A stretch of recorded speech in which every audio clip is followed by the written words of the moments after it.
The market value of cryptocurrencies shot up as high as $3 trillion this year. That's as hedge funds, governments, and mum and dad investors looked for new ways to sustain and build their wealth. But many are concerned about the lack of regulation in the market, as well as the environmental impact of crypto mining.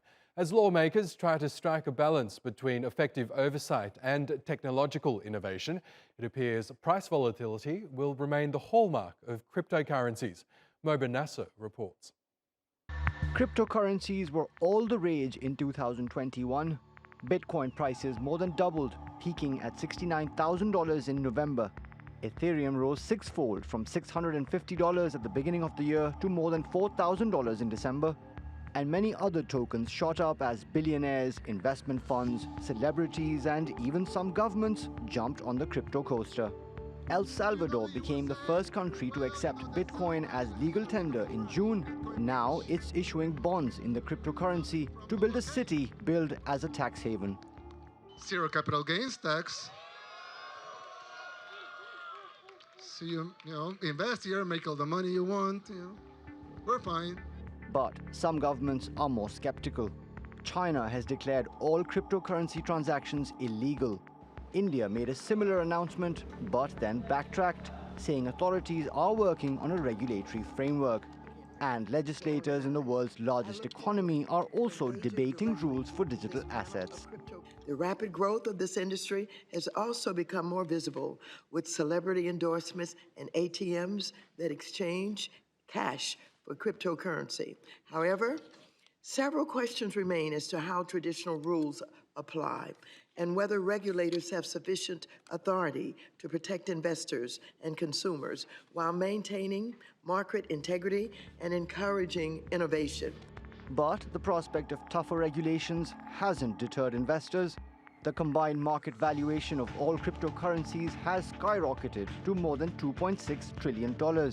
The expanding functionality of many of them has enabled the creation of digital assets called non-fungible tokens, or NFTs. And that market has mushroomed from just $55 million in 2020 to nearly $27 billion this year.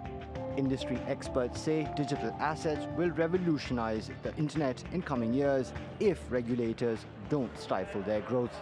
Technologies like non-fungible tokens, which we call NFTs, and decentralized application platforms will lead the way to Web 3.0, which will revolutionize the internet. Much like the industry was revolutionized when it went from static content to the dynamic engagement content we have today.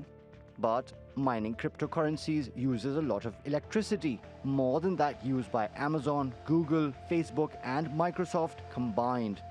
And climate activists have warned that digital coins are emerging as a major source of harmful emissions.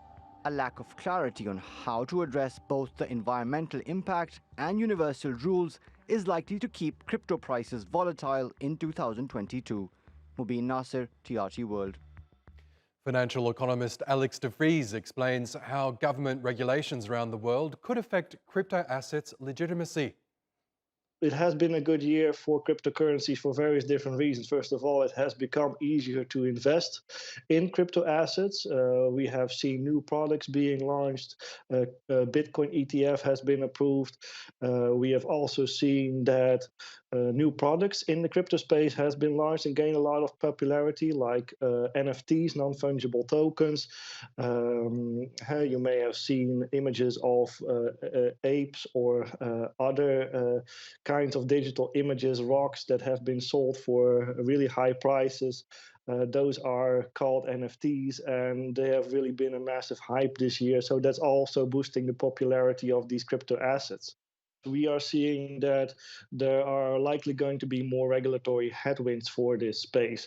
We have already seen that several countries are cracking down on crypto assets, but we also see that all regulators around the world are now working on a global regulatory framework for crypto assets. So if that's implemented, that could definitely hamper growth a little bit in the coming months.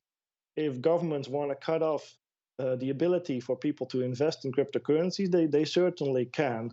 Of course, you can still trade cryptocurrency with someone on the street and exchange cash in return for cryptocurrency. But for the majority of people, these measures will definitely prevent them from investing in crypto assets. We see that the crypto sector is really bad at addressing the environmental concerns surrounding crypto assets, because earlier this year they signed the Crypto Climate Agreement, which is a commitment to lower the amount of fossil fuels used for running these crypto assets. But at the same time, we see that after China banned Bitcoin mining and cryptocurrency mining in general, they moved to locations where they're making use of even more fossil fuels. So despite their commitment to go green,